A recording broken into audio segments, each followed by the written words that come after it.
Welcome to Kenton's videos. Enjoy the video. In this video, I will show you how to make delicious quesadilla bread, an easy guide for a versatile treat. We'll start by gathering just a few simple ingredients like all-purpose flour, water, and a pinch of salt.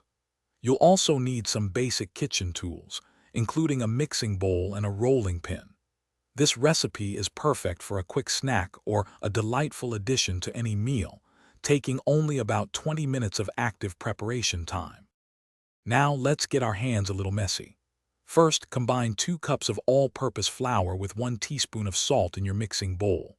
Gradually add about 3/4 of a cup of warm water, mixing until a shaggy dough forms. Turn it out onto a lightly floured surface and knead for 5 to 7 minutes. You'll know it's ready when it feels smooth and elastic.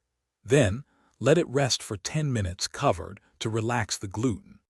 It's time to cook our delicious quesadilla bread.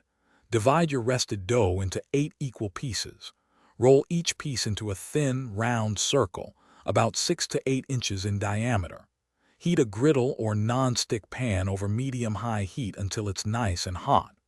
Cook each piece for about 1 to 2 minutes per side, until you see beautiful golden brown spots and it puffs up slightly. This quick cooking ensures a soft, pliable bread. Now for the best part, enjoying your freshly made quesadilla bread.